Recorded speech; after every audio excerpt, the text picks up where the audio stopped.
All right, good evening. Welcome to the Coach Murray Show. I'm Sammy Hendricks with Chalk Sportsnet, here along with head coach Russ Murray and defensive coordinator Joe Hagin. Coaches, thanks for both of you for being here. Yeah, glad to have you. Coach, we're just going to go on. Well, first of all, just mention Adam. Adam's over. He's not here tonight. He's over at the softball field getting ready to cover senior night for the girls and a game after the senior night presentations. Coach, just go ahead and dive right into it. Indians coming off 2 losses. And then we had a bye week, and then we had a week where we weren't going to play because of the hurricane situation. Come on, this past Friday night, a big region game, first region game of the year. You got to be proud of the kids on the way to perform after having that time off. No doubt about that. We, like I told you and Adam last week, there was things we were tweaking. Those 2 weeks we were off, and with offense, as far as we were putting stuff in and taking stuff out, sharpening what we had, and I was real proud of the kids there on both sides of the ball. And there's nothing more we said, I guess, about that. We're proud of their effort. Right. Just starting on the offense side real quick, and then we'll get to Coach Hagin on the defense side. Offensive side, up in the booth calling the game, it's kind of hard to watch certain positions on the field, but I was able to kind of watch the offensive line a little more Friday night, pay more attention to it.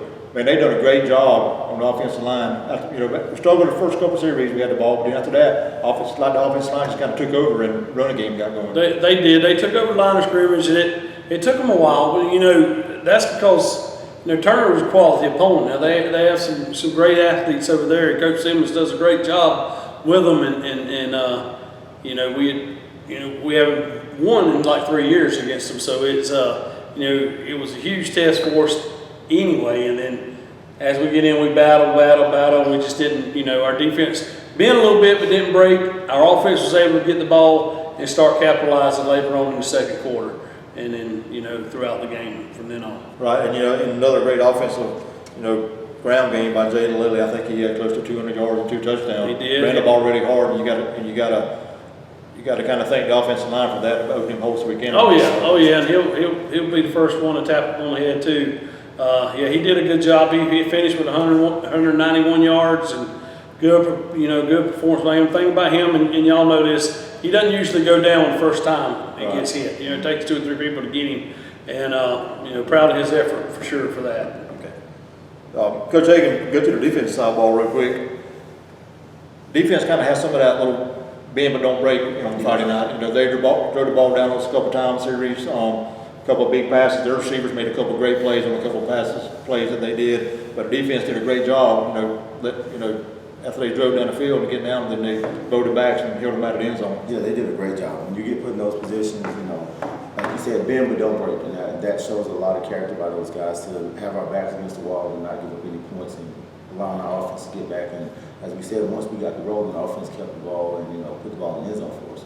So what they did defensively, I think, transferred right over when the guys got on offense. Right, yeah, and that kind of does that. Defense goes in there and plays a great game, stops them, the team from driving, offense gets the ball and says, look, our defense is doing what they do, we need to do what we need to do now. Yes, Great by them.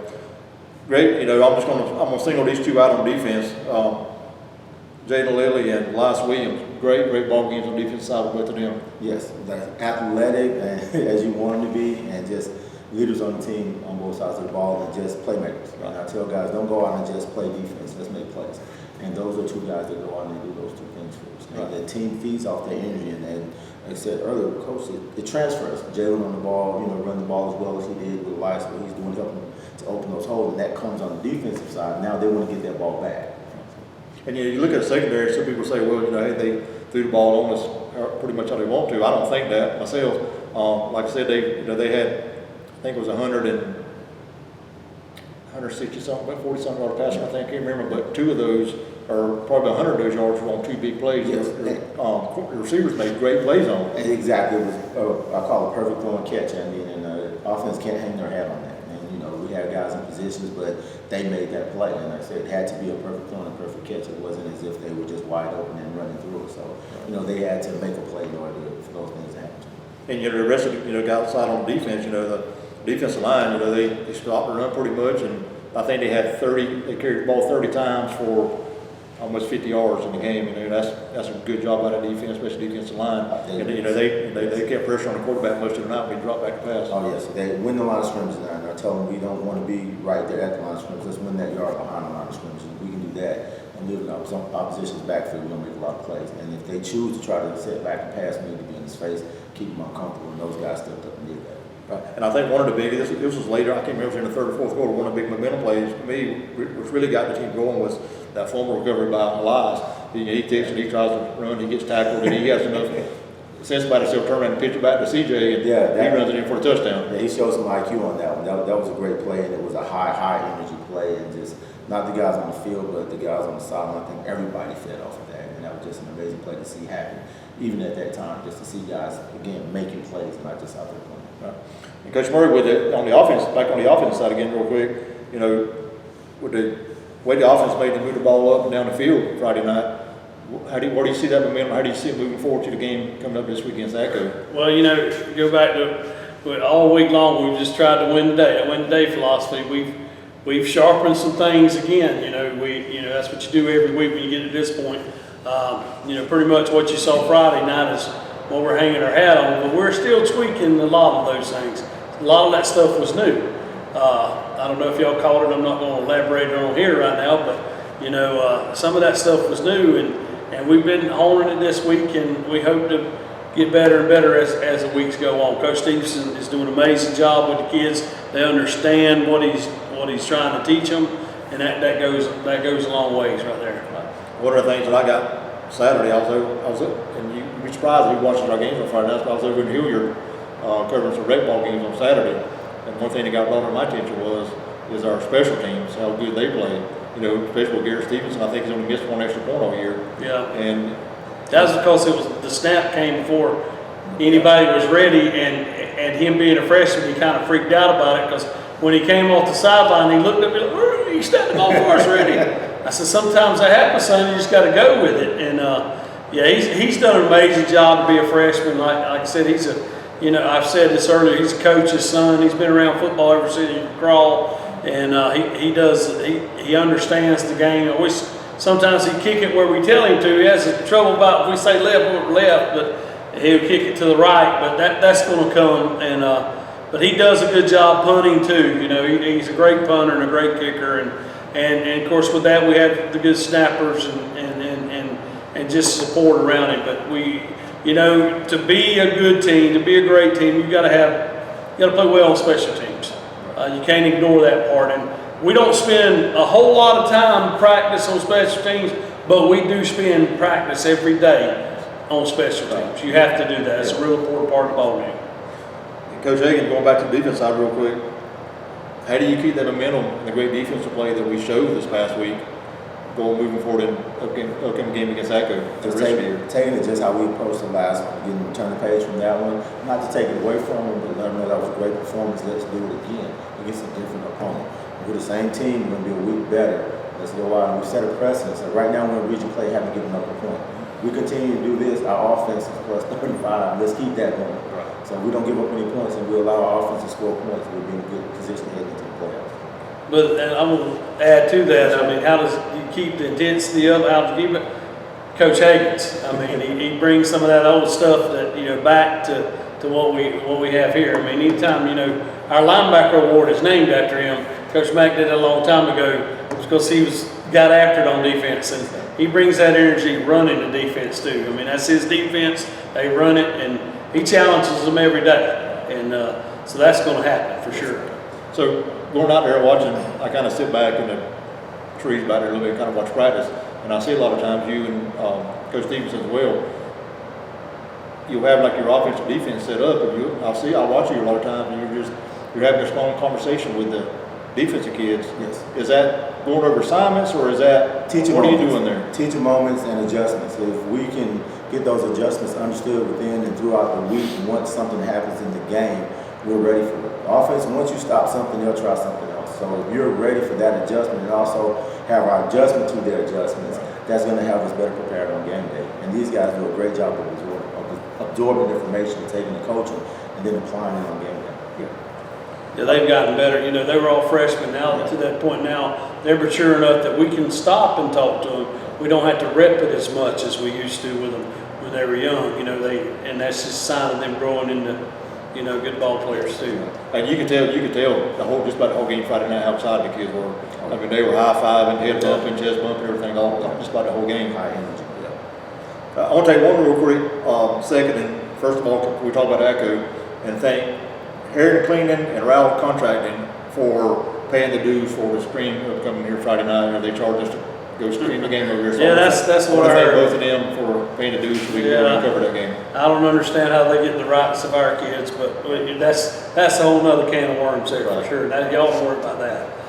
So bringing that go, I don't think when I saw they hadn't played a region game yet. We want to know. They were off. Yeah, this looking at ATCO, if we can go in and go 2-0, that's a big step in region play. What do you expect at ATCO Friday night? Well, I expect that they're going to be very tough. They always have. We played them. You know, we've only beat them 1 of the 3 times that I've been the head coach. We haven't won over there since Coach Mack was here, 2017. Maybe I think that was the last time we won over there. We've been over there. This will be a 3rd time in 4 years. We lost close both times. We barely beat them last year. They're coming off open week, and they're coming off an open week this week. Had, you know, time to get guys healed up, and they'll be ready to go. They got a big old running back, and coach will talk about that in a minute. I won't talk too much about their offense, but they're well coached. They're running primarily the wing T now. That's something different they haven't been doing. And they, you know, defense, they're roughly run a 4-3. You know, the stuff we've seen all year. They have a huge nose guard. I don't know how big he is. He's 320, maybe more. And they've got some size at linebacker as well. And, you know, they cover the ball well up there on the secondary. So it's going to be a huge challenge. We're playing at their place. I don't know, you know, this time of year when you have homecoming and things, I don't know if it's one of those. They might be extra pumped about it.